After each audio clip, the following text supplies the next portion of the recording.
Good evening, good afternoon, good morning. Whereabouts are we in the day? It looks as though, judging by the sun, it's a fairly early morning at the moment. Good morning, everybody! It is Logistical Nightmare Racing time once again, and we are at a personal favourite of mine, that of the Donington Park circuit on the outskirts of Derbyshire.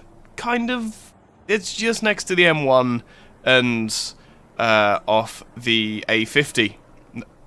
Yeah, basically, I've been here a couple of times in my life. This is the end of the course, and don't worry whatsoever, you are missing nothing. The drivers are just getting out onto their qualifying sessions. Good evening, everyone. My name is Ike Sky.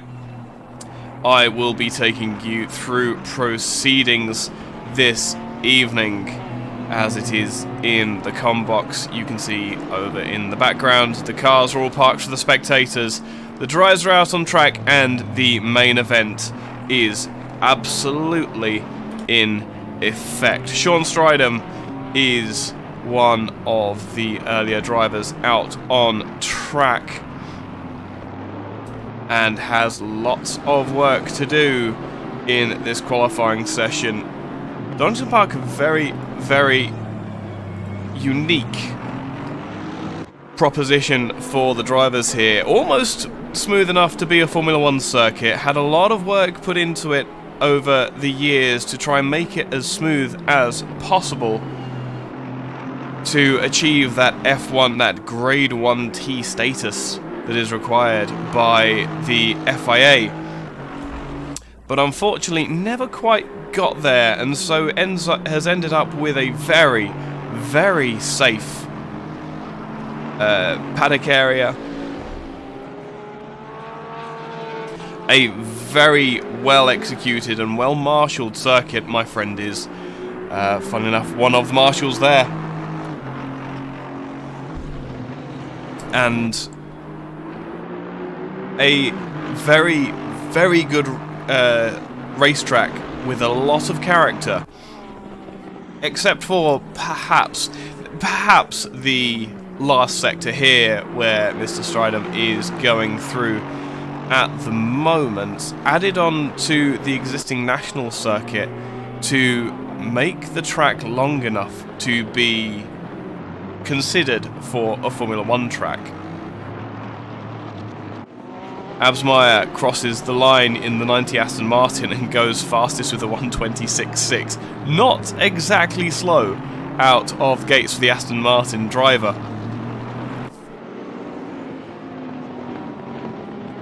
as the rest of the cars come around to complete their first flying laps. Not much of pace. The Porsche seems to be very on pace at the moment, which is very nice to see. Stephen Wessels in the 27 car is looking to pressure at the top of the timing screens for the time being. Let's see if he's going to stick out for another lap as he comes around the top of the circuit around Coppice, now down the Dunlop Straight. Having stood just to the left of where they are now, I can tell you the speeds that these cars get up to down these 3 relatively long straight sections is something to behold. Interestingly, Paul Venter is about a second off as of his first outing, and isn't going too much faster. I think, yeah, this is going to be Stephen Wessels winding up for a fast lap. What I'm going to do is, I should have done this in the first place, but we're going to go on board with Mr. Wessels for a fast lap around Donington into second gear for Redgate Corner. The first very wide and very easy to get drawn into manoeuvres that you're not going to be able to pull off. Through Hollywood is the second part of that right hand, and then through the cane of curves, and you fall off the edge of the world down towards the old hairpin, down to gear. Ooh, that's a third gear corner, Stephen. That's not where you want to be going. Up through Schwanz Curve, up towards McLean's, where you brake again, third, maybe second. I think he's trying to carry a bit too much speed through the apexes there as he comes up towards Coppice again, blind, off camber, right-hander. Can you think of any worse opportunity that then opens up onto the Dunlop Straight? There used to be a bridge about here, and then they had to replace it for that Marshall post that you see on the left. On the brakes for the Fogarty S's. Again, now we go onto the Grand Prix section. Down Shield Straight and over the crest for Melbourne Hairpin. Very, very difficult corner. Lots of passing opportunities as well. Over-under we will be seeing during the course of the race for sure. And then down into Goddard's for the final hairpin. A wide line can work for these GT3 cars. Get all of the speed for the exit and across the line. You will go no faster for the time being, but that is a very, very quick lap of Donington Park. As this is why I like these 10-minute qualifying sessions. We've got, I think that was the 42 car, Patterson Venter off to the inside. But now there is absolutely nothing in the way of Vessels setting a faster lap time. He's off at the moment. Tristan, you're not going to be out for the rest of the season. That's heartbreaking. I hope that it's not too serious, my friend. Yeah. But that's from a racing perspective, blows everything out of the water. That really is upsetting, Tristan. If it's something you want or need to talk about. I see. Work is crazy. Okay, that's absolutely fine. As long as it's nothing, more serious than that, then it's okay. That's no problem. As this is Wessels, we're still watching. He is off, but that's because he got a load of traffic. He's going to be missing traffic, coming into traffic again. Coming through Craner Curves, that is not what you want on a hot lap. Who is improving at this stage of qualifying? The 8 car of Stein is going to come out of the final corner. Could move up a few positions here, comes across the line and goes 12th. So a couple of positions made up. 2 minutes left in the qualifying. I do love these hard and fast qualifying sessions where the drivers have to get on it and get on it quickly. Greening too will come through the final sector, is 8 tenths up as he comes through the exit, but loses it a little bit on the throttle. We'll go to 9th position.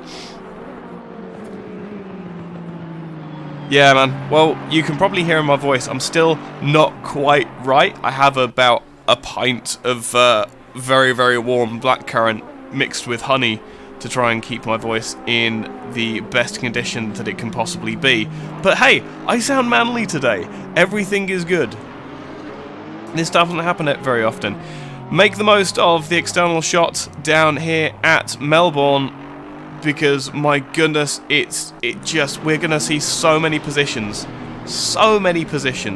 changing hands at that Melbourne hairpin. It's so tight and it becomes so complicated so quickly. The last minute of qualifying, and I will leave you for a couple of moments.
That is the checkered flag. Oh, that's my voice not working. 1 second. Oh man. So, Stephen Wessels will come across and take the checkered flag with a 1:26.0. That is an insane pace. God, I was really scared for Sean then. Even more scared for the Porsche in front. Absmeyer will go no further. Stridham takes the checkered flag. Zoma is a name that is that Yves? Vez? Ives? Man, names are difficult. This is Zoma in the Rinaldi Racing number 33 Ferrari is going to come round. He's 2 tenths up at the moment. That is enough to promote him at least a couple of positions. If he remains on pace, he comes across the line. I don't know why he's going to that side of the track. It is just going to slow him down, but not so much that it's an issue. As he comes across the line, I think that's going to be it. How on earth am I going to do this? Damn it. Ah, man. Why is it that every now and then it does this? So, with the grid lined up, we're not going to be able to get the cameraman to do a walkthrough this time, unfortunately, but Stephen Wessels will take the pole position with the absence of Tristan Dinobraga. We will be missing that 720S something chronic, especially as he was the only McLaren in the field. Absmeyer will sit alongside for 2nd position. Sean Stridham will take 3rd in the 2nd AMR V8 Vantage. Alan Patterson in an M6 GT3, really outperforming that out of BOP M6 GT3 car. Stein will form up the first of the 3rd row of the grid in the Nissan GTR, with Venter alongside with the Bentley Continental. Heinecker in the GTR Nismo will be not the fastest for the first time, I think, in a long time for Heinecker, with Pullen alongside in another Aston Martin. Kleb and Guarini make up a pair of Aston Martins for row 4, with Zoma making that late push to be on row 5 with Dos Santos. Vermeulen is 13th with Robin van der Merwe alongside. Stein is in 15th with Jensen van Vuren alongside. The 2nd van der Merwe brother will be in 17th with Robson in 18th. Sabasa in 19th. Koenig will be in 20th, and 21st will be Anthony Wilson in the 109 Bentley. It is a Bentley. Give me just a moment. Is that Mr. Parsons? He burns longer than 100 days. Articles. As the drivers pull away for their warm-up lap, a very, very slow getaway from a lot of the field. That's very interesting. So, for those of you in YouTube chat, as always, remember that I am watching you. If there is anything that I'm missing, be sure to put it in chat. If there's anything that you want me to say or call out or anything like that, let's have a bit of a roll call. Who is in the YouTube chat and who are you supporting, I think, is the more important question. While YouTube delay deals with that, we will have a very quick look, if I get the right window, at the standings for the season. Leading the way for the time being is Jason Absmeyer with 102 points, performing very, very well in this second season of GT3 racing. Sean Stryden, the two Aston Martins, leading the way. Paul Venter is doing exceptionally well in that Bentley Continental, and Chris Heinecker is outperforming, as I've said, the entire time. He is outperforming that GTR Nismo GT3 car. Etienne Kleb is a name that I don't... He is here in 9th position. So a bit of work to match the 5th position that he's been doing well so far. Other noteworthy things for us to be paying attention to. Stein has got a lot of work to do. Is it Marcus Stein? No, it's C. Stein, who is... Nope. Not around. There is a lot of drivers who are a bit out of position in the points compared to where they are on the grid, with a lot of work to do during this race. Strategy will, as always, come into it. As always, thanks to the patrons and subscribers of the channel. As always, if you want to become one of those, feel free to look in the video description for everything that you need in that regard.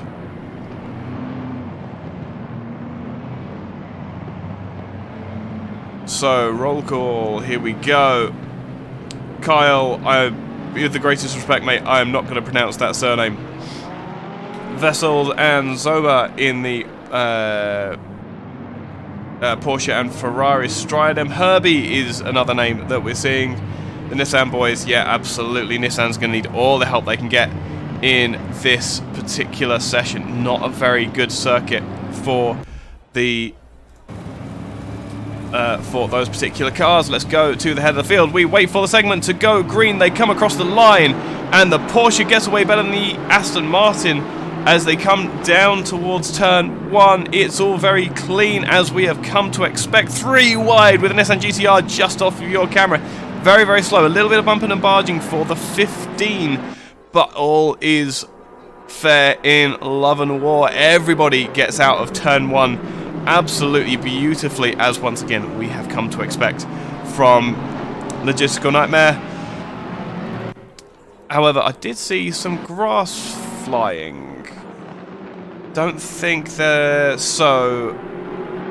Very quickly, oh, that's the 39 car looking up the outside of the 86 Lamborghini. Where has that Lamborghini come from for Vermeulen? He's gone around the outside to make that happen. Right, what have we got in the way of... Yes, so this was the incident at turn 1 involving Heinecker and the 15 car. See, I turned my replay quality down to low to stop this.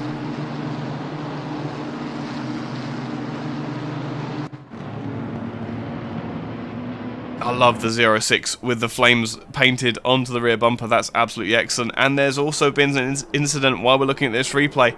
I should have done that a little bit closer, unfortunately. It was just here. It was 3 wide. GTR on the inside, Aston, and the 15 is going to try and avoid whoever that was. That was the... Can't remember which car. They can't see which car that was. just the tiniest little bit of contact. But that is about it. The 501 and the 78 have come together twice, it appears, in the space of 10 seconds.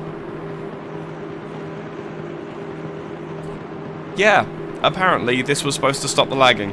I even have my my ACC thing on a on an SSD. 78 and the 501? Ooh, wow, okay. So it's the 501 Lexus that was involved there, but again, the replay is just... Okay, cool, that's absolutely fine. We have to try it. And if not, we will... Whoa, Haynecker got it right on the brakes there. And it seems that no one in front of them hit the brakes properly at all. Glad that we got that one on camera at least.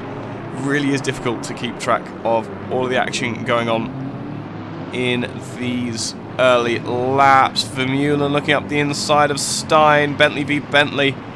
I said that there was going to be a lot of passes made down at the Melbourne hairpin.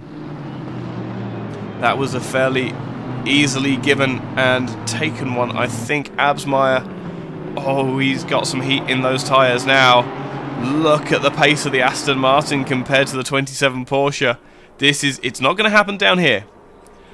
I don't think that Absmeyer is going to have a go through the old hairpin either. Look how close they're getting. This is the battle for the lead on lap 2. How aggressive is the 90 car willing to go? 27 runs him right out to the outside, but the 90 car is ready for him. Goes back to the apex.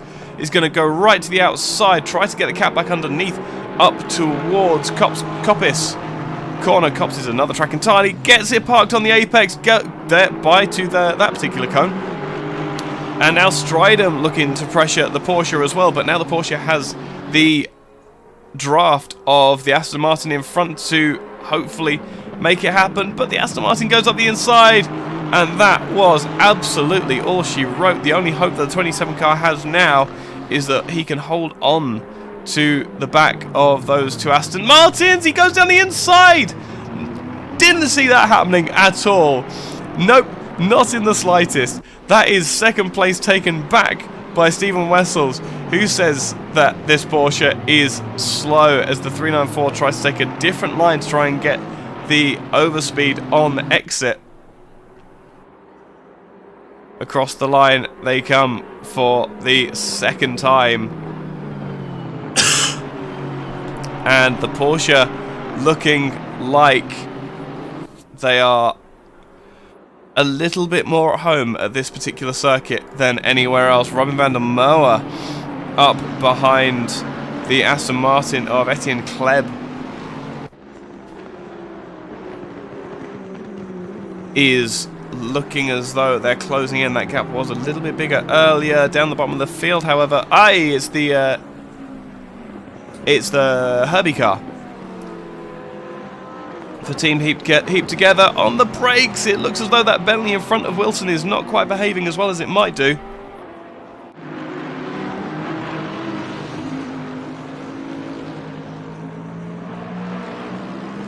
But a big old braking maneuver. It looks like Van Vuren has got it very, very wrong. What has happened to Garrett?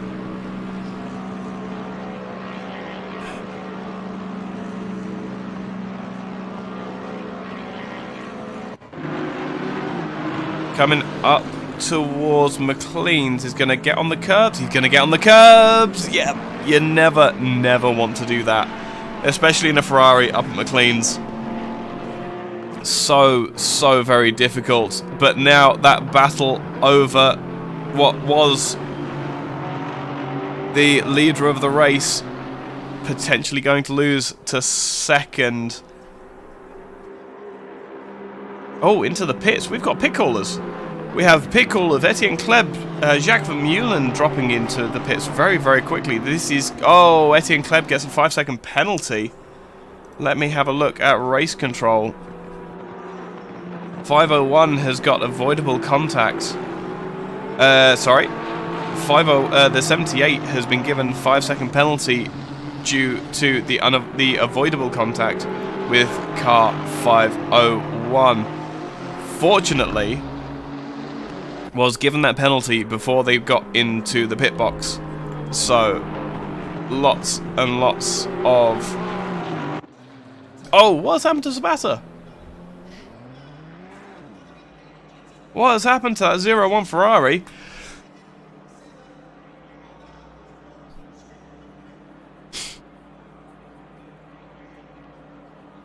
Yeah, I was told that having my replay quality on low would help. It's a Ferrari again. And it's up at McLean's again. Or is it the old hairpin? Both of them got it very wrong. I thought it looked like the old hairpin. Where is he? Interesting. So now Sabata has Van der Merwe for company in that 67 Lexus, who is having a lot of issues as well, judging by the amount of damage there. Neil Greening in the 37 drops into the pits. And who is that yellow Lexus? Is that Dos Santos? It is Dos Santos. So what has caused that 501 car? Unfortunately, I'm going to need to actually scrub for this one. There is a battle going on at the head of the field, by the way, but the tyres have all gotten up to temperature, and it seems that the drivers weren't quite ready for the performance they were going to get. So he has the damage by then. Is this another one? This is another one going up into McLean's. Gets all over the curb on the inside, out on the outside, tries to get the throttle down and just kicks the car sideways. What has happened? Completely unrelated. Because it's almost as if the... Which car is that? The... I love this replay stuff. So one of the flames is 06, I think. Yes, the 06 has had a spin almost in sympathy of Jansen Van Vuren. So, Dos Santos is in the pits, yet getting repairs. That's cool, that's absolutely fine. Stridham still can't find a way past that objectively slower 27 Porsche.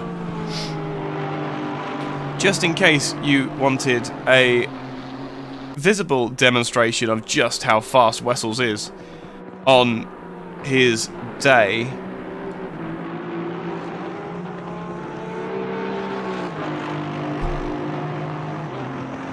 And that 394 car still looking resplendent in the orange and black. Big old bobble over the curbs on the inside.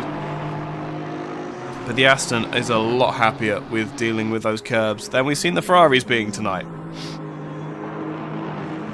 And the Porsche should be able to take it because the balance is so wrong that you're constantly fighting the car anyway.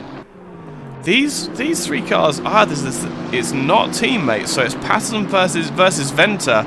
Venter has got the run coming down into the Melbourne hairpin. He's going to fall back into line as the 64 takes a narrow line. But now Heineke in the 96 Nissan GTR is looking to make progress as well. Venter pulls back into line, the Nissan will look to the inside. This won't be a very serious look at the moment though, no, not at all. However, yeah, Venter drops into the pits. And will... Ooh, these are going to be lap down cars. This is going to be a problem.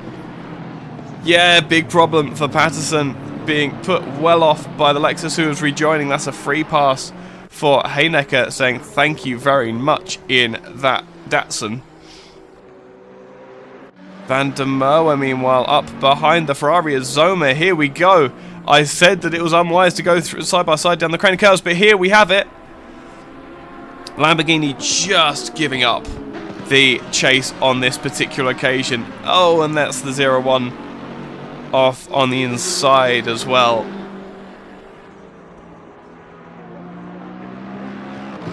Lots and lots of drama going on with these drivers who are relatively new. Donington is a very challenging circuit. That's why I love it so much.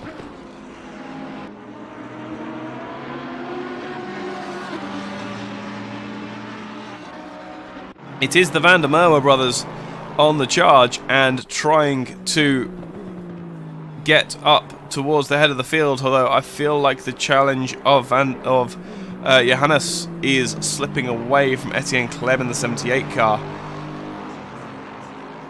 Whoa! Big kick of oversteer. These curbs are lethal to just some of these cars. Perhaps not setting their ride heights high enough to cope with that drop-off on the outside of the curbs. Meanwhile, Anthony Wilson now up behind Paul Venter, who has stopped. So this isn't a legitimate fight for position. That 109 car could stand to learn a couple of lines from the 42 in front. And as the pit window is open now, all of the fights get spread out and we have to do some very, very, very good maths. Wessels is keeping the leader honest, it seems. The middle phase of these tyres on the Porsche seems to be allowing it to live with the pace of the 90 a little bit better.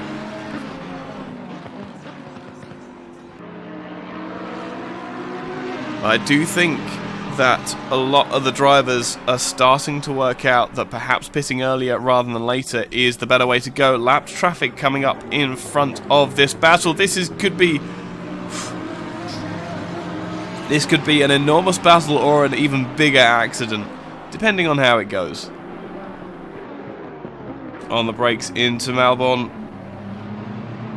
Melbourne they come.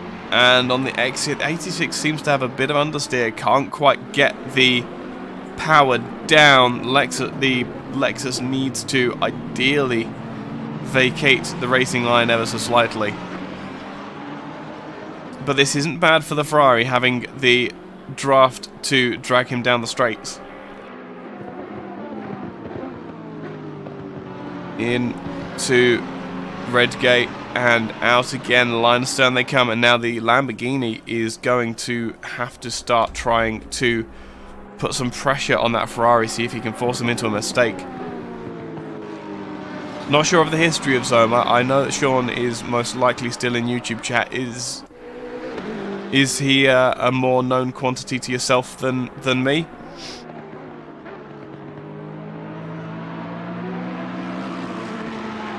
In a stock livery as well, but on this particular occasion, Lexus is going to vacate the track in a most generous fashion, and suddenly the aero effect that the Ferrari had as an advantage is going to fall away ever so slightly. And almost immediately, now that the Lexus has moved, the Lamborghini is back on the tail. I thought the Ferraris were quick in a straight line. Perhaps it's just that Lamborghini really feeling comfortable in these conditions. Bear in mind that none of the drivers in front of this fight have pitted, or a couple perhaps, Venter and Pullen. This is a genuine battle for the top 10 between a Lamborghini and a Ferrari. So lots up for grabs and at stake respectively, depending on how you look at it. Down the hill they come. Car 33 is a new racer.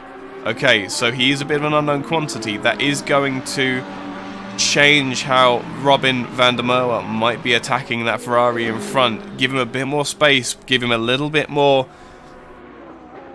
How sure/unsure are you of how the driver's going to react?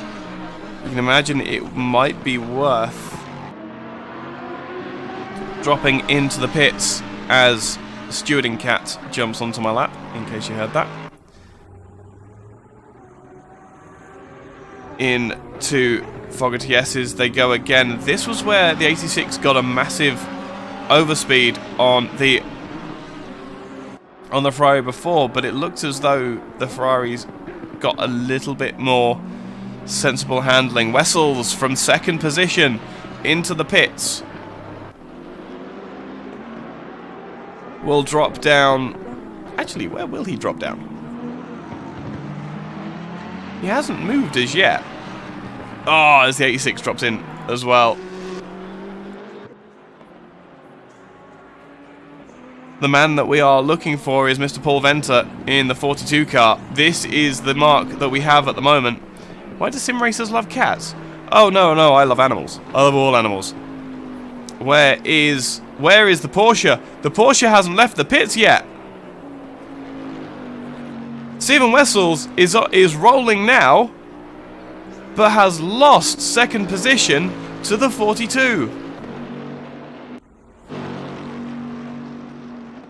I'm reading that right. I know what I'm talking about. Stephen Wessels is out of second place and drops behind. Oh, drops a long way back.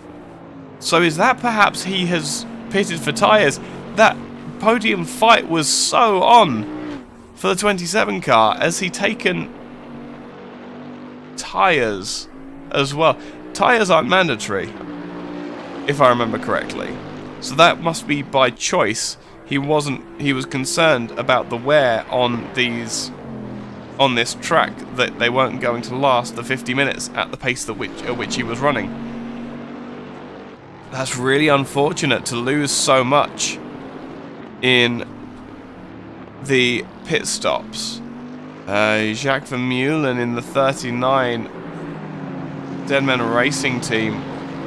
I can't see what he did in his pit stop. I don't think, anyway. Give me a moment and I'll see if that helps.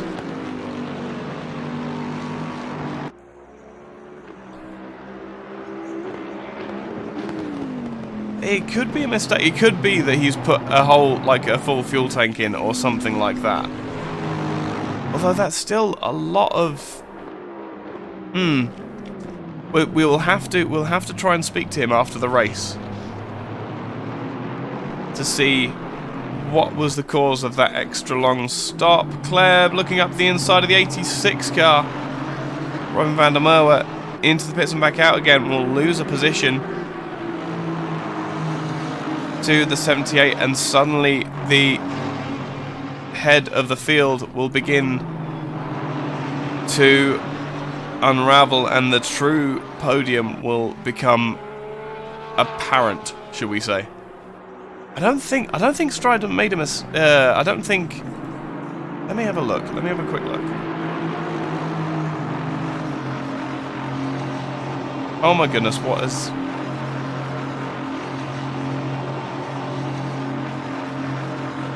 I don't know what it's just done. I didn't mean to do that.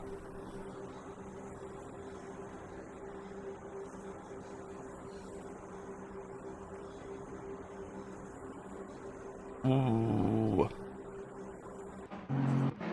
Are we done? Are we good? Oh my, this is really broken.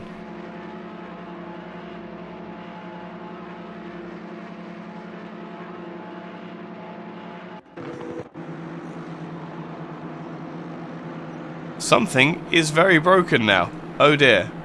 That's bad.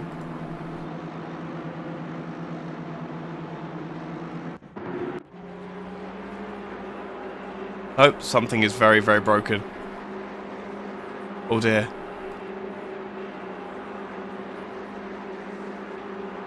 Speaking of mistakes, I think I've made one. Okay. We're good. Right. So there wasn't an incident, no. That I could see. There didn't seem to be any kind of mistake on track, at least. Unless there's something that you can find, Sean. The rest of the pack has fallen apart ever so slightly just for the time being while these pit stops are unfolding. As the 90 car gets fairly little camera time, let's take an opportunity to just ride with Absmeyer, powered by ATP, powered by Amtech team, and enjoy the leader being fairly comfortable out on his own at the moment. Pit stop still yet to serve, so this could be an opportunity for him to drop in and out, but this could also be very interesting. Where's Paul Venter? Is just hovering outside, so Jensen Van Buren into the pits. And this is here we go. This is Mr. Paul Venter up behind Stein looking for a way past.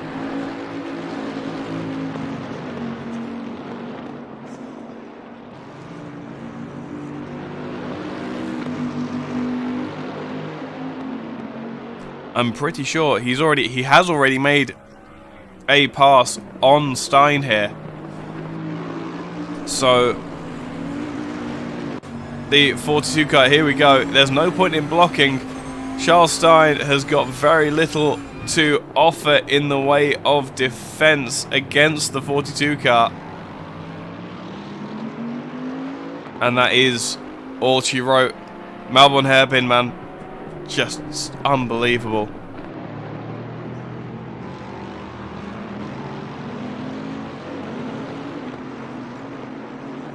Nonetheless, a very good display from the 42 car.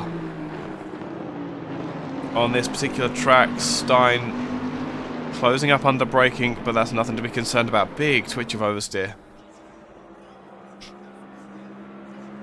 I wonder if Stein is... there is a strategy, even if you don't change tyres, there's a strategy to taking your mandatory pit stop, because your tyres all cool down. So if you, on your in-lap, push, and cook the rubber, it's not necessarily the worst thing, because things like delaminations and blistering aren't really a thing in sim racing. Blisters sometimes, but flat spots for sure, but the kind of delaminations and things like that that you get in real world racing, which are the reasons why you wouldn't want to cool down and heat up, put the tyres through the heat cycles, basically. There's not really that issue here. So if you spend, say, 30 seconds or so trundling down the pit lane cooling your tyres down, that's not the end of the world, really. Is there anything else going on at the moment? I don't think there is, unfortunately. We've kind of got to wait for the rest of these pit stops to unwind. Some action for now not the podium positions in the form of the 27 and the 15. This is going to be a very interesting fight, because the Aston, we have seen, has such a straight line advantage, but the Porsche through the curves, and here we come down the crane of curves. Are we going to see too wide finally? No, not yet. I'll be perfectly honest, I'm A-okay with them not going side by side. Here we go. That was the Aston running wide. Up into McLean's. Aston doesn't make the same mistake as the Ferrari, keeps it on the black stuff this time as well, the red and white stuff as well, but that kind of counts, doesn't it? Out onto the back straight, stop and go 30 for the 27 car. Race director did say pre-race to watch out for your corner cut penalties, as they are very strict on this particular track, and suddenly the 27 car, there's no point in fighting this one, there's going to be contact as well. Oh, So the 27 car has already got a penalty to serve. We'll pull across the inside, and correct decision for him. It's Heineken in the 96. Why do I get Wessels? Oh, it's because of the Porsche connection. That's what it is. So Heineken with a stop-go 30. Just make 100% sure. No.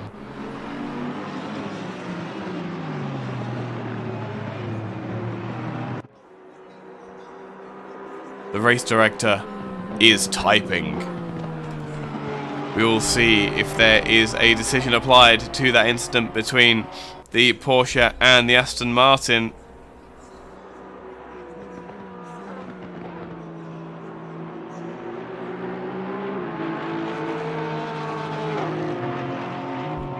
Wait with bated breath, because we can see that.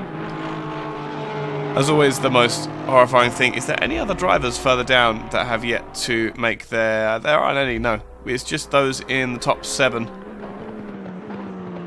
that have yet to make their pit stops. Oh, the Aston Martin's got wide. This time, I wonder if the 15 is going to... the 27 had the same opportunity, but thought discretion would be the better part of valour.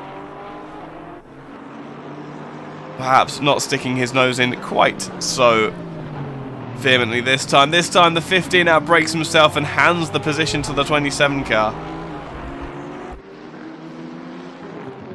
Made it easy in the end.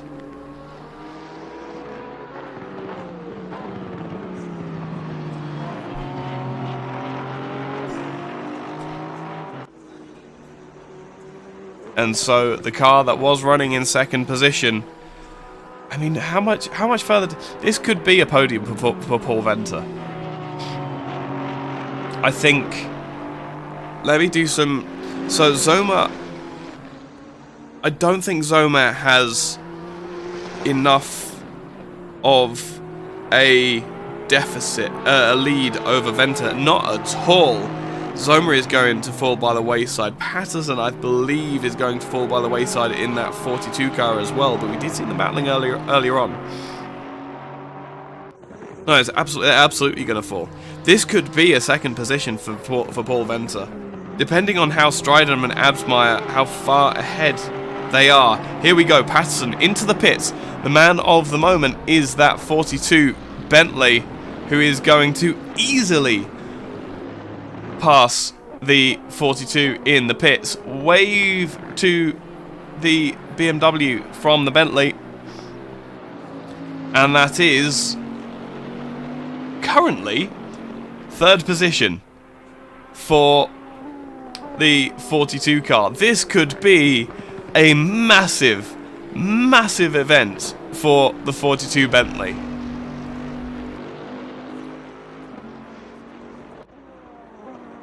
And what else is going on around the rest of the field? Not a lot. Heinecker, having made his stop-go penalty, is closing in on the 109 of Wilson. Wilson, let's be very real for a moment as we jump to the 109 Bentley.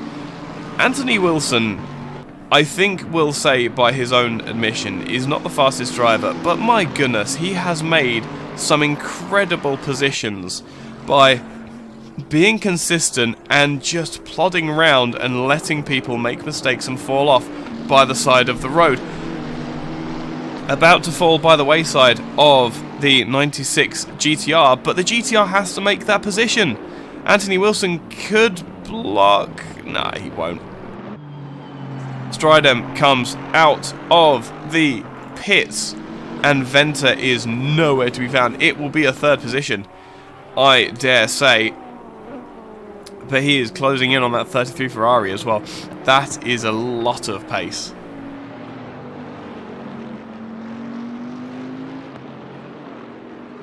So as Vermeulen looking around the outside, I'm sure we've seen this battle before.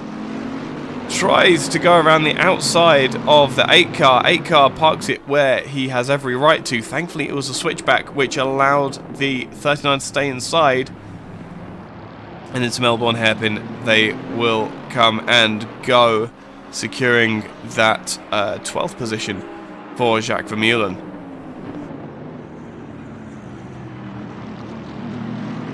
If you can't tell, my voice is starting to give up. And Stein, it would appear, is going to slowly fall back. Stridham now is 36 seconds in arrears of the leader, and so that was a 30-second stop. So with that very brief stop and go penalty essentially that all the drivers had to serve, only Zoma and Absmeyer are left running on the circuit. I wonder if Zoma is hedging his bets that he's going to have clear traffic, or a clear track in front of him for the remainder of the race, and so is going to pit as late as possible.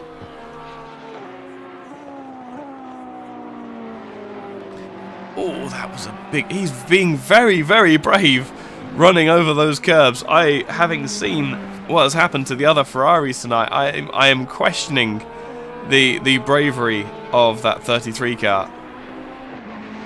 After McLean's is a little bit more sensible. That's absolutely fine. And then back out onto the Dunlop straight. Again, used to be a bridge here. If you are into your motorsports history. Which, if I remember... No. It wasn't used as a braking zone. You counted from the bridge to get to your braking zone. That's what it was in the touring cars. Who have also been known to use this, and that is the Bentley up in the back of shot as well. So again, this race, this particular battle that is closing in, not for position, not at all. But a lot of pressure for the 33 car.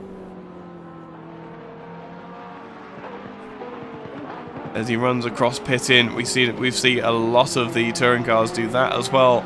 The front wheel drive cars not quite as happy to nose in towards the apex at Redgate. Use the pit lane to reduce the radius, increase the radius of the corner. I'm sure this is a exceptional show for Zoma. His first time in Logistical Nightmare.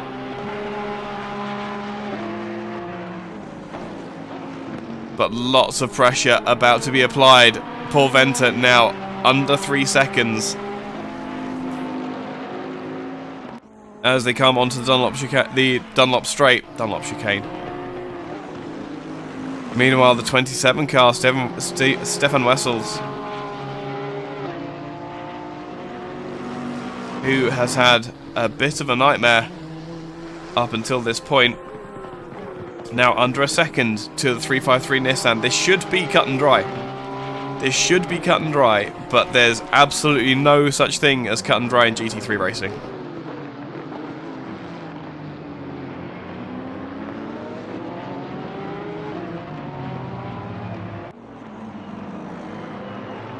In to Goddard's they come. And that gap is closing corner by corner across the line. It's going to be under half a second, I dare say. And now he's up under the wing of the mighty Nissan GTR.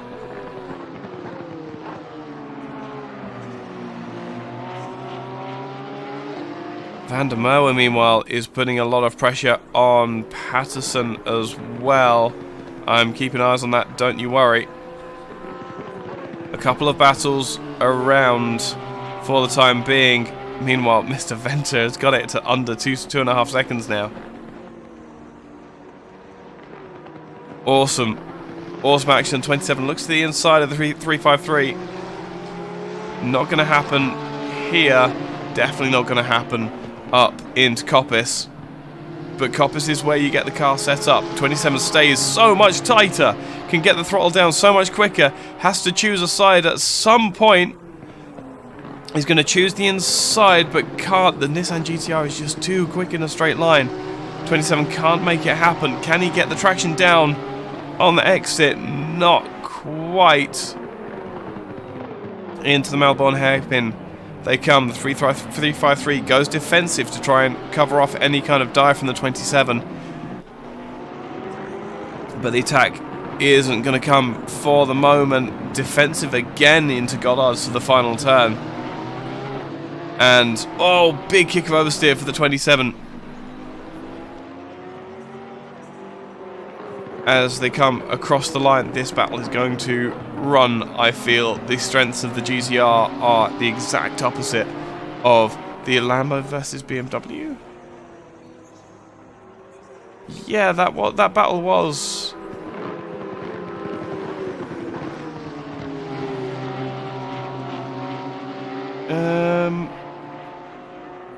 Yeah, I got that one.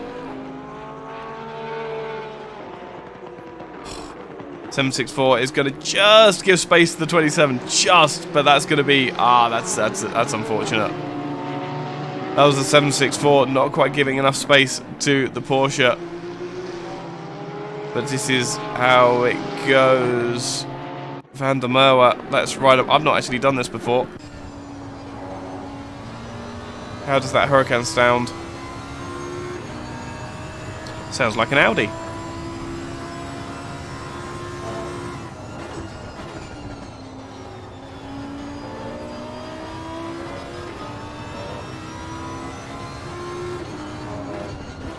I dare say that Lamborghini is slightly faster than the 64 BMW, and that 64 is also struggling on its tyres. Big drift from the BMW on the curbs under braking in the Lambo. How much of a beast is that prancing bull, that raging bull. On the brakes into Melbourne hairpin. This is a view that we've not seen as yet in race conditions. And now the mid-engined Huracan GT3 car.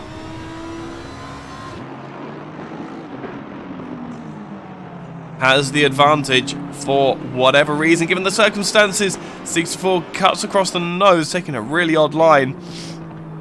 He is really struggling with the condition of those tyres. Meanwhile, Wessels is back up to the back of the 353 GTR. Gets it up tight again. Now they come back out onto the Dunlop straight. The Nissan's going to have the speed. 27 doesn't even bother trying this time. Pulls onto the racing line. He knows he's got to get the exit here. This is where he's going to make the difference. Gets the exit speed. Pulls up alongside. The 353 goes defensive. A little bit late, but he's made his one move. Now can he get it stopped? No, the 353 outbrakes himself. Classy move from Stefan Wessels in the 27 car to reclaim what will be 4th position in the end, so he will lose out on that 3rd in the end, unfortunately, but he will only lose out on 4th.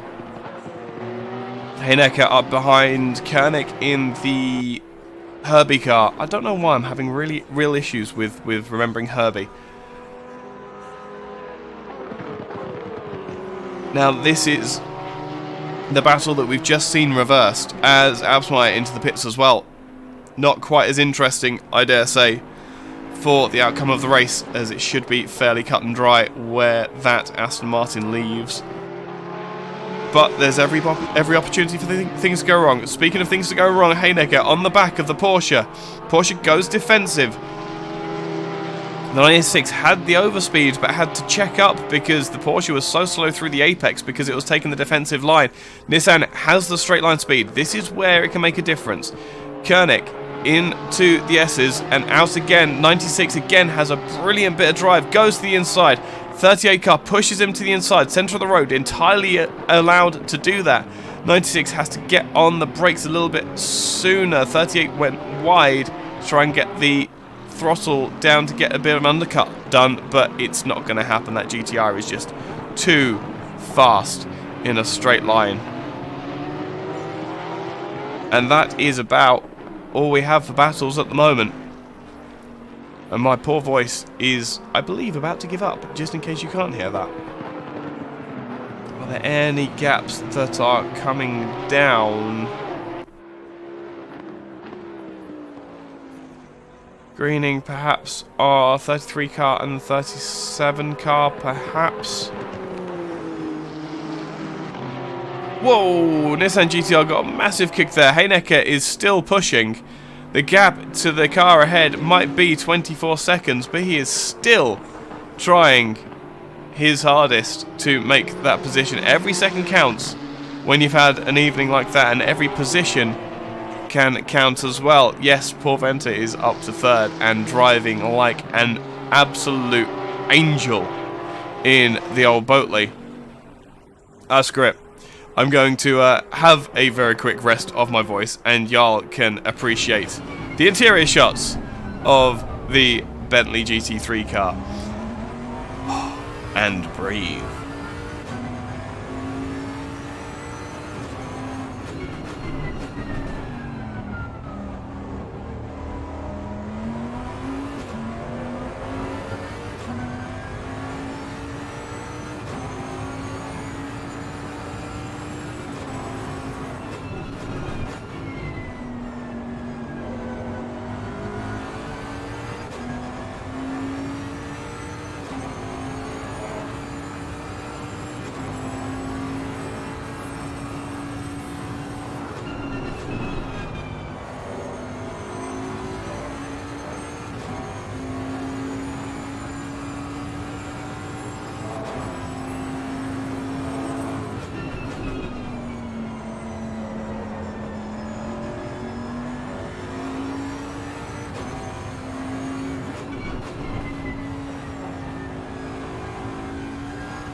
This really is an extraordinarily quick lap. We jumped on board with Venter going into the Melbourne hairpin. I've had a... Ooh, we got that one all wrong.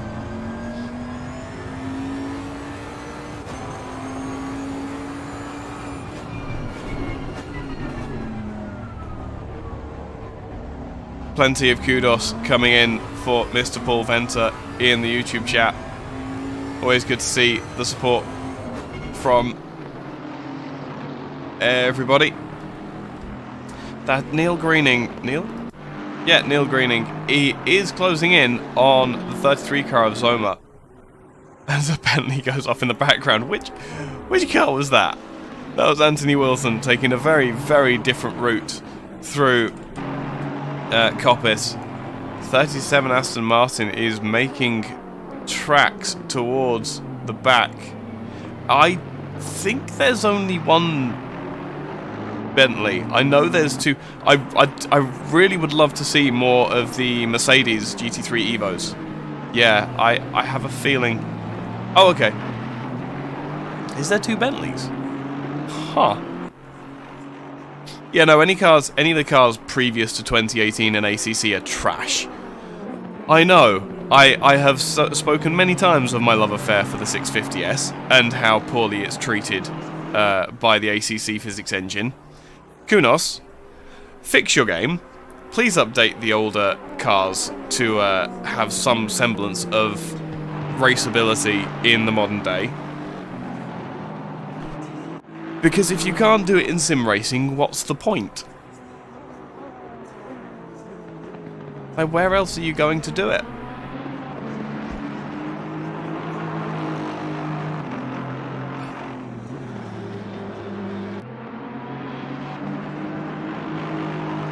And speaking of content and the stuff in your games, go and get some TCRs.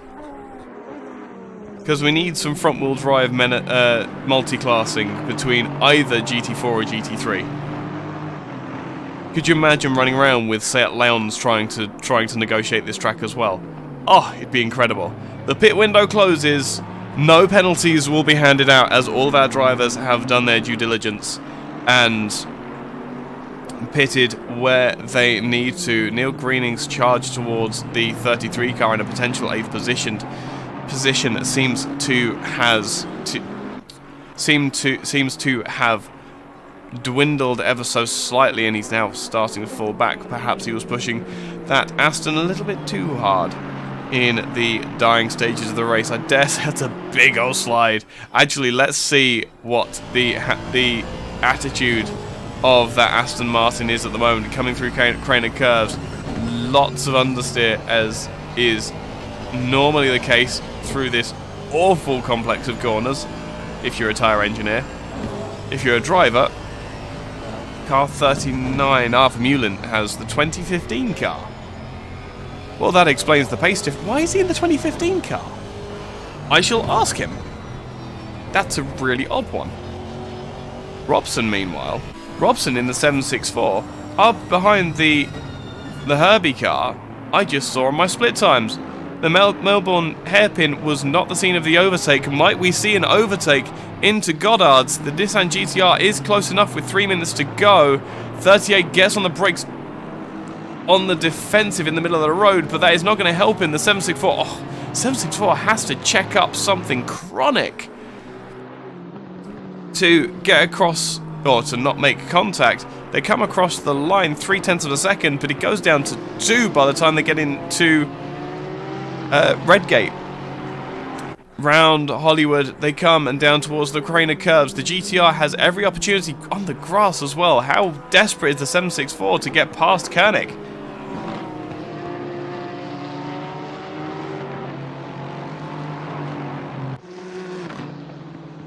Up towards McLean's. Both of these cars we've seen not too many issues as the 764 outbrakes himself massively.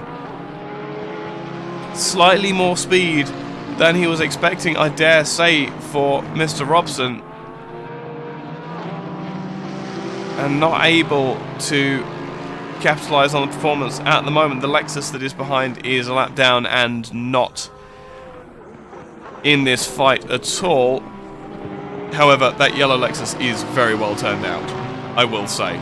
It looks very, very good. Which car is it? I think that's Van der Merwe. Nope. It is Dos Santos, who has to sit and patiently wait for the cars in front to negotiate the Melbourne hairpin, but it is looking very good.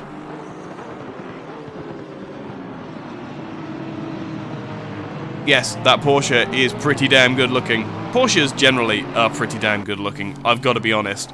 I have yet to see any Porsches in ACC put a red strip across in between the taillights, and there's a part of me that kind of wants to see that. Oh, we do get a black strip on the back of the Herbie car to mimic the 992 chassis. Here we go, as close as they've been. The 764 backs out of it, not wanting to make contact with 38 Porsche. Can Herbie hold off the might of Godzilla for just a couple more laps? 764 gets it right this time, tries to get the cutback. It's not going to happen through there, though. Up towards McLean's is a very, very silly place to try and overtake as well. Oof. There's so much overspeed, you dare say it might be... Oh! Oh, almost tried to get a... That was... Actually, I need to get a different angle on that. I really need to get a different angle on that. I don't think that Lexus was at all to blame for that particular incident. Let's just have a look and see how good or bad that particular exit was. Because that looked to me...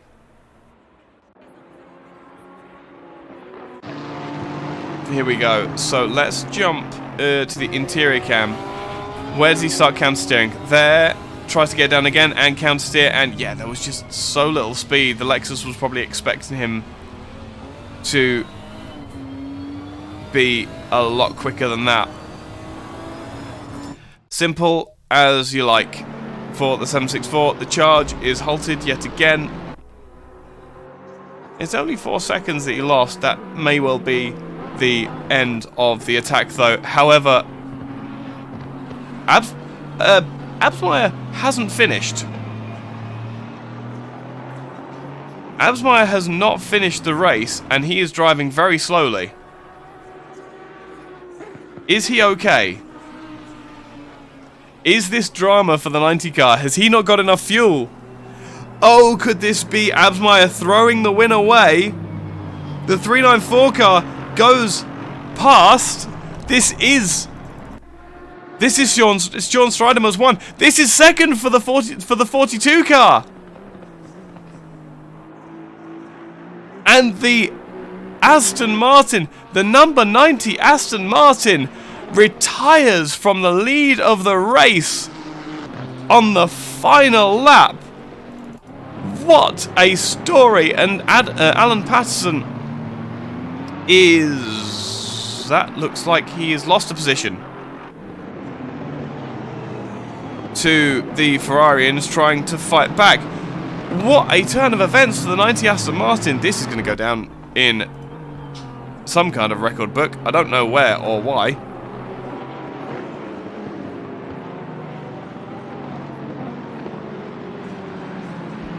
But oh my goodness. Oh my very goodness. Actually, is that... Oh no, there we go. There we go. So 394 across the line.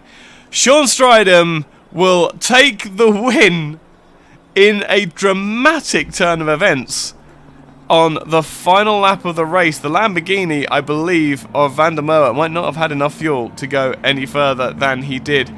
Oh my goodness. And Mr. Paul Venter in the 42 Bentley, the 2018 model at least, will come home to a resounding second position for that Bentley. Utterly ridiculous. And Stephen Wessels will take home third.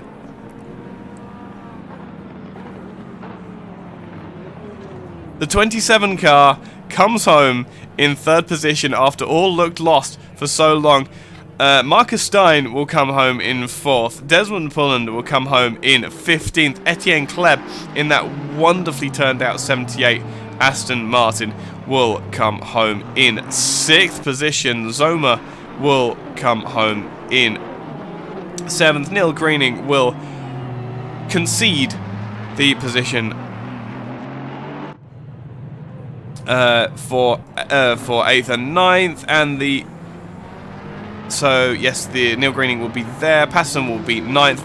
Robin van der Merwe will be 10th, and that Lexus.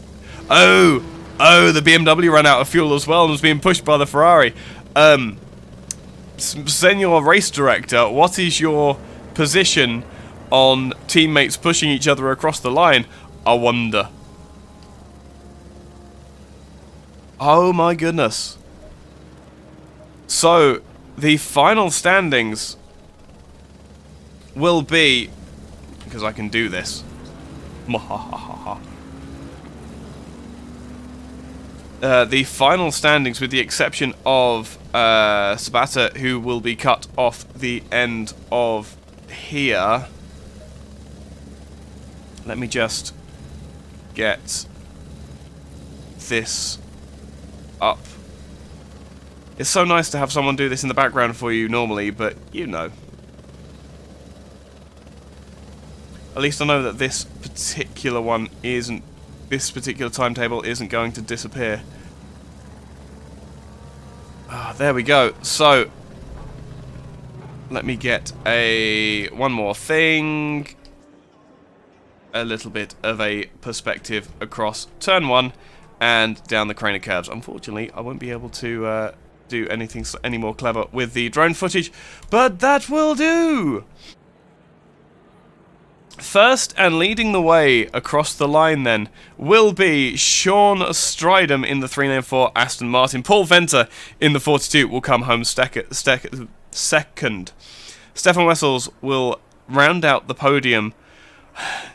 We'll round out the podium for 3rd position, and give me a second as I just need to that screenshot that I literally just took I now need to refer to. There we go. Stefan Wessels will come home 3rd. Stein in 4th. Pullen will come home 5th. Kleb will come home in 6th position. Zoma will retain 7th from Neil Greening in 8th. Alan Patterson will be pushed home by his teammate for 9th position, with Absmeyer eventually being demoted to 10th with that lack of fuel. 11th will be Robin van der Merwe, with Stein coming soon after. Vermeulen was the first driver to cross the checkered flag. No, it wasn't. It was the Lamborghini of van der Merwe. Vermeulen, who we now know is in the 2015 Bentley, will cross the line in 13th. 14th will be Jensen van Vuren. Heinecker will come home in 15th. A pretty decent recovery drive there from the GTR driver as well. Koenig will come home 16th. Robson 17th. Wilson 18th. 19th will be van der Merwe. Santos will come home in 20th and 21st. Well, excuse me.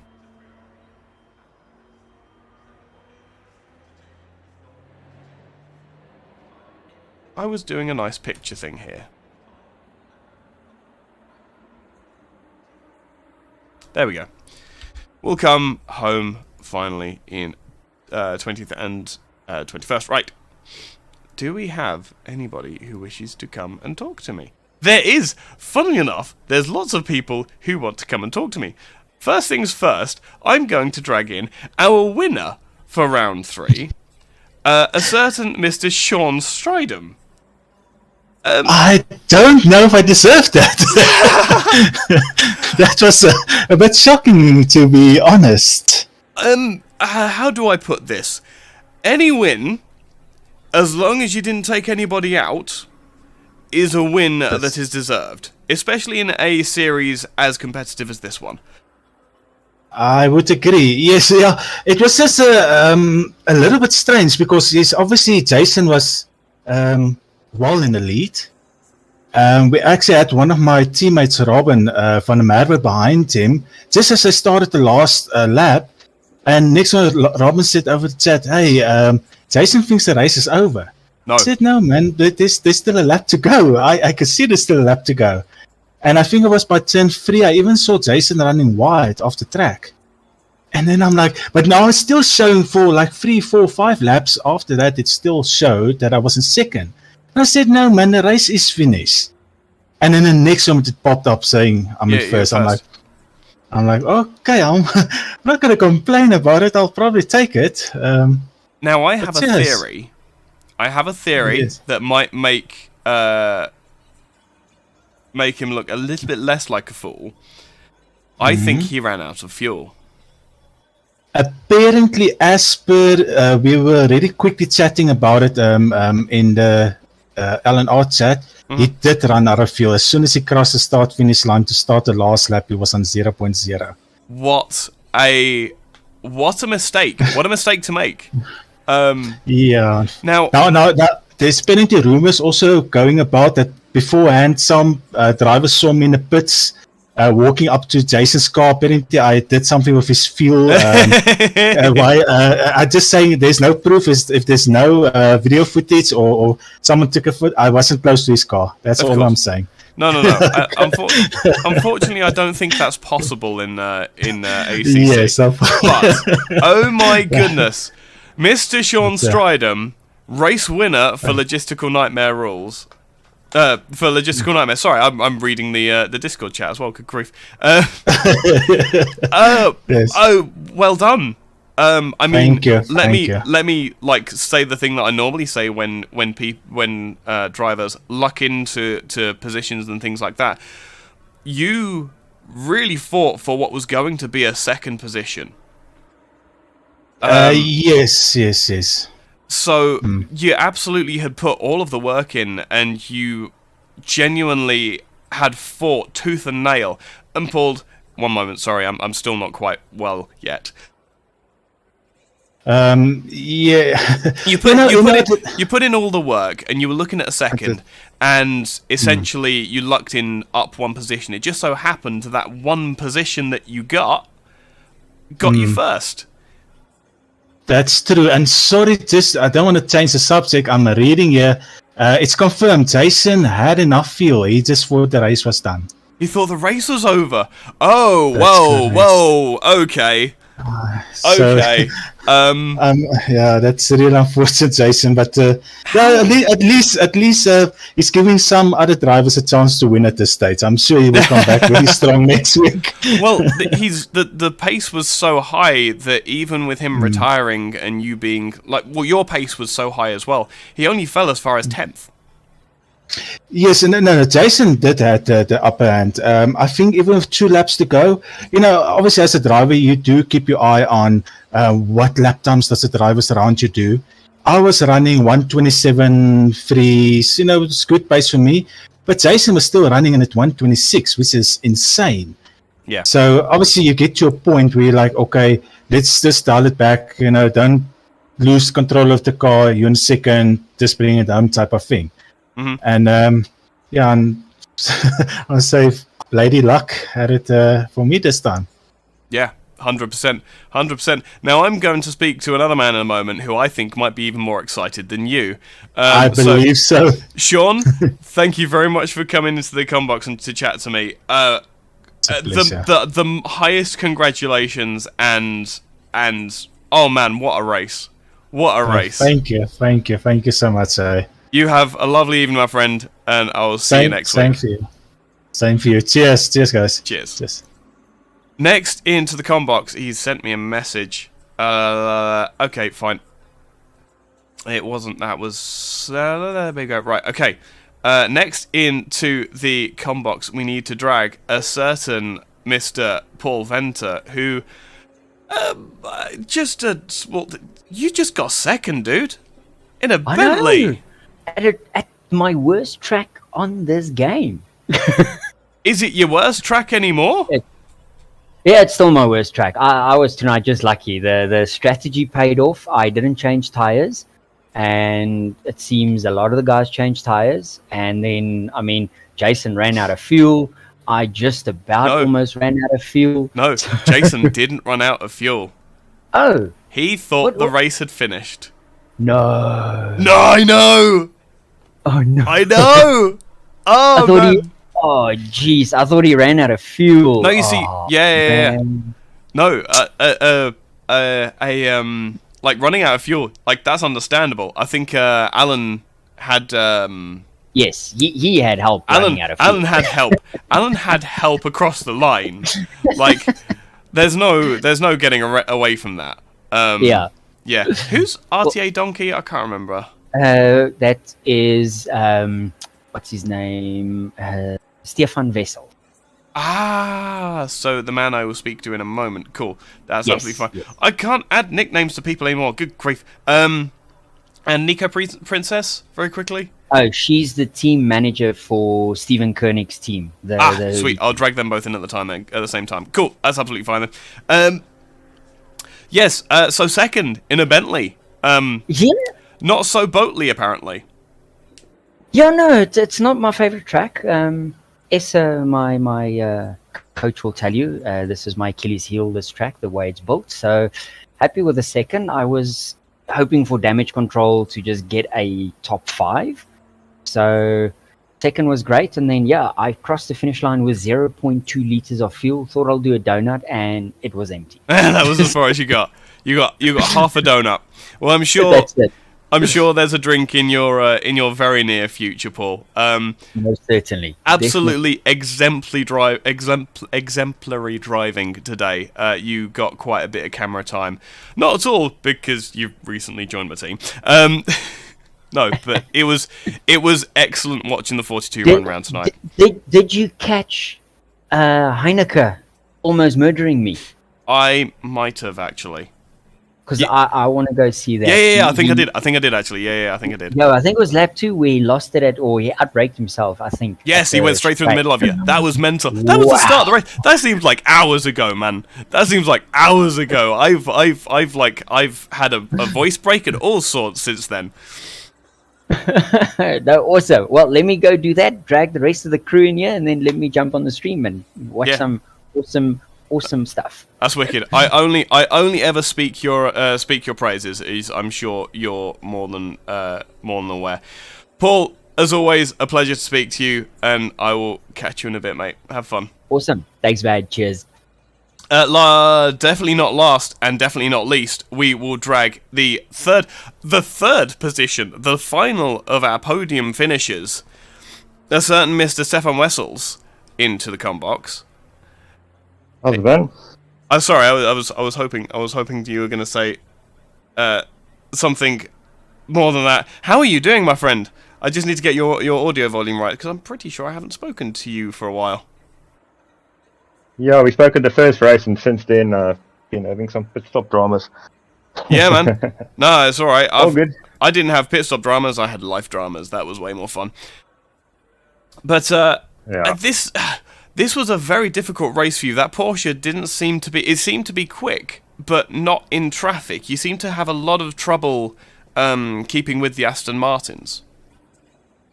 Yeah, look, the Porsche and the Aston is fast at different places.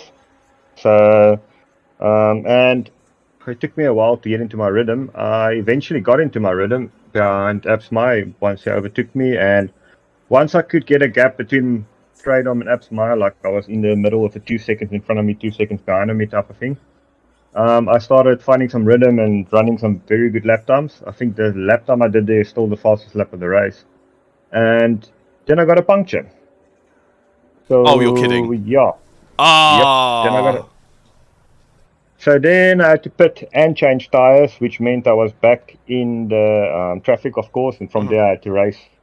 I had to race for position, and yeah, no, it was fun coming through the field. I mean, the time differences was quite a bit. So catching people was easy, but then overtaking is not so easy because obviously the Porsche is not the best in the straight line. So you kind of try and square off the turn and get them on out accelerating them. I mean, it works. So I made a good couple of overtakes. It was fun. I had some back markers were generally okay. One or two maybe that wasn't that great. Mm-hmm. But other than that, yeah, it was like a fun race. Yeah, no, and to luck into that final position on the podium is going to do your championship hopes no harm whatsoever. Yeah, well, I had two very bad races. I actually expected to do better than this, to be honest. I had the pace. I had the pace the entire race. I just had a puncture as well, which, yeah. Well, It that is what it is, explains. man. I was gonna say that explains your longer pit stop. That's really unfortunate for you. But to claim a third place from all of that drama, it must give you a bit of momentum to be able to take forward into the rest of the season. Yeah, next up, well, there's only 2 races left. I wish there was another 5. Oh man, no, I totally feel that. There's only 2 left. So the next is Laguna in the wet. So the Porsche is great at Laguna, but not great in the wet. So yeah, let's see how that goes. And then yeah, we end in Silverstone. So I absolutely need to nail the next 2 races, but we'll see, man. We'll see. All good. Yeah. No, it'd be awesome. It'd be awesome. Hopefully you can. It'd be great to see you up towards... I'll tell you what, it'd be great to see you teaching those Aston Martins a lesson or two, especially in the rain. The Porsche should dominate in the rain. And the corkscrew. The corkscrew in the rain is going to be epic as well. Oh, man. Cool. Yes. Stefan, as always, it's a pleasure. It's a pleasure. I'm going to get off to the final people waiting for interview. And then I'm going to go and rest my voice because I'm still recovering from a cold. Oh, man. All right, keep on. Yeah, man. You have a lovely evening. I'll catch you in a bit. You too. All right. Oops, that was a bit too early. Oh, well, last but not least, into the combox, I drag the pairing of Stephen Carrick and Nika Princess, who I have no idea who you are. I'm very sorry. First of all, could you give us an introduction then? My name's Leanne Strachen. I usually go around with Lee. So Lee is the pit boss. Aha. She's the one who tells you The what brains. to do. Yes, yeah. I'm behind that. So you are brains. I will accept that. That's absolutely fine. So a bit of a lot of action for the Herbie car tonight. How was that? Were you expecting? I mean, it's dry and it's Donington. There wasn't a lot of hope for the Porsches. In this particular race, how did it go per your expectations?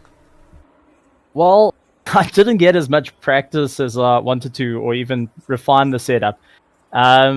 We've just teamed up to try and work on fueling strategy and also to get our tire pressures right. The track was fun. We honestly didn't expect to finish up as high as we did, looking at the grid.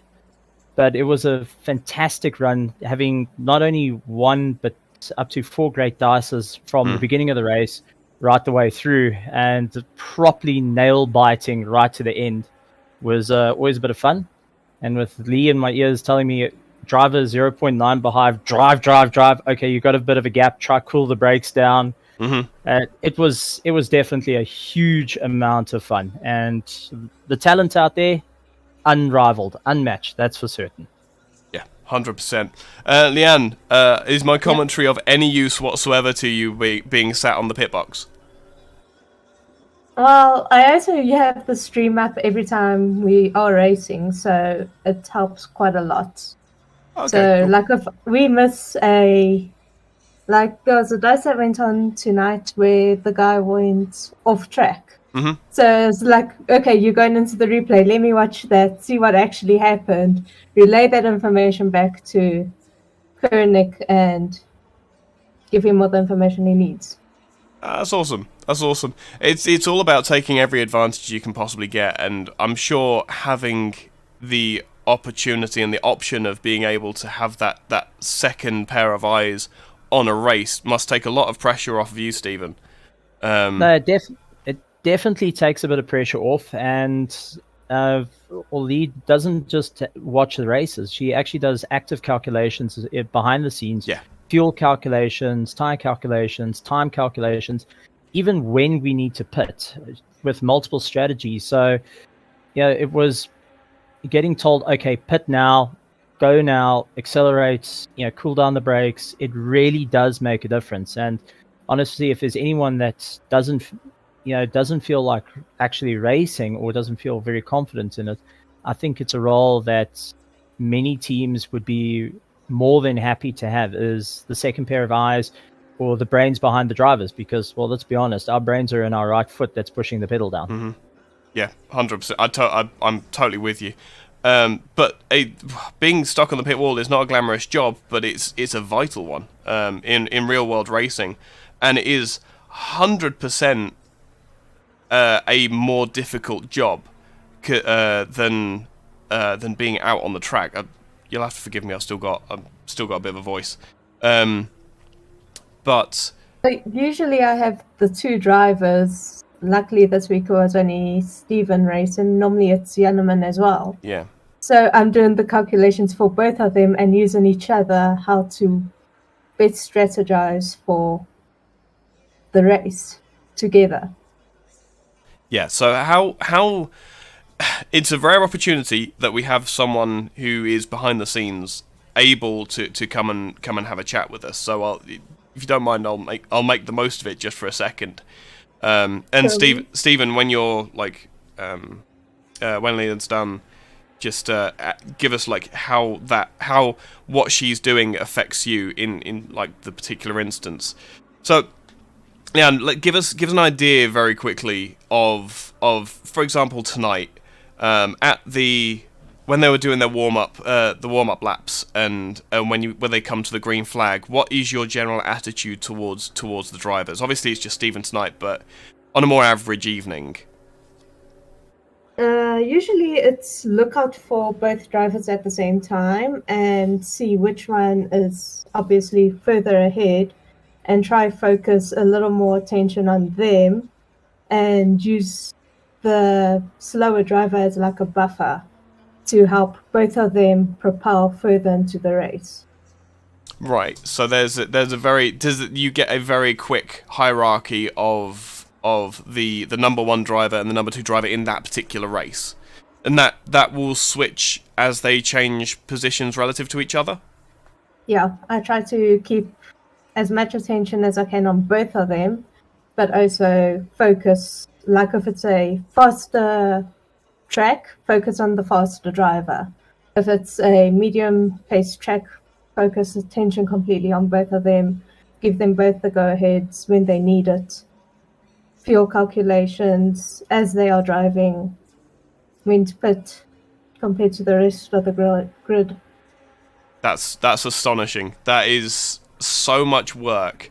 And then how much of a relief is it? So through the race you're constantly looking at the numbers, seeing what's doable, what's not, where the positions could be gained, where you can pull strategy. And I've done that in the past. I know how much of a headache it is. I'm sure a lot of people have dipped their toe into it and gone, no, that's a bit too scary. How much relief is it by the time you get to the end of the race and knowing that you're involved in both of those results? I actually feel proud for the drivers because obviously they do put a lot of work into how much they do put on the pace, and then also how much respect they do give me back for what I am doing, even though it doesn't feel to me like I do that much. And then we just take our results and we're like, okay, this is where we came. What needs to get improved for the next race? What do we need for the next race? What mistakes did we do? Is there anything we can do to counteract that? Mm-hmm. And then look to the next race. Awesome. That's awesome. No, Leanne, you're doing the work of a legend. You really are. I know a lot of drivers who'll be listening to this who'll be like, oh, why don't I have a Leanne? I actually enjoy it. To me, this is actually fun and it's quick puzzle solving for me. So even for working out pit stops is on the ball, check how many positions we can drop, how many we don't drop. Mm-hmm. Everything. And do you relay the information to the drivers as you come to it, or do you hold off? Yes.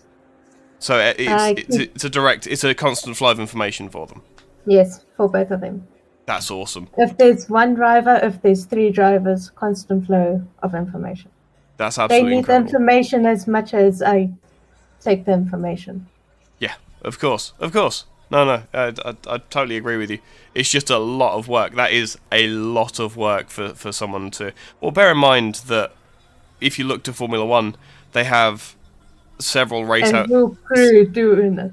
Say again. Yeah, they have a whole crew doing it, and they have one person speaking to each driver that then has to take the. I suppose having the one person doing the lot makes synchronizing pit stops and things like that a lot easier. But at the same time, that's a lot of problem solving to take place in a single hour. And also a lot of responsibility, because just now one miscalculation goes out the window. It's your miscalculation. 100%. 100%. But I'm sure you don't hold it against us, Stephen. No, not at all. It's absolutely brilliant to have it. And sim racing, as it's developed and gotten bigger and bigger, we've been seeing more and more people take over the roles of team managers, pit bosses, and that. And for Lee to jump in and not only help at the race, but also behind the scenes, planning out when we're going to do races, when we can do practices, really just getting a structure of a team together. And with all the different software that's being run in the background and checking on the cars, making sure everything's working. I don't know how it's done, to be honest. It leaves me clueless. I'm super glad to have her around, but I'm sure we're going to see many more teams coming together with getting friends involved to help out in the background. And it levels up the type of racing. And it's incredible. It really is incredible. We had an endurance race. We came first in our class because of Lee making a perfect pit stop idea. And tonight we had 4 great side-by-side races. And as as Ellen says, now they know why I'm getting quicker. It's because I don't have to worry about the mathematics behind. I can just do what a driver does. Get a lead foot on the right foot and go like hell. Yeah, absolutely. And as I say, you've now made me want Leanne for my team. So, well done. No, it's great to know that there's people who enjoy doing that pit wall stuff.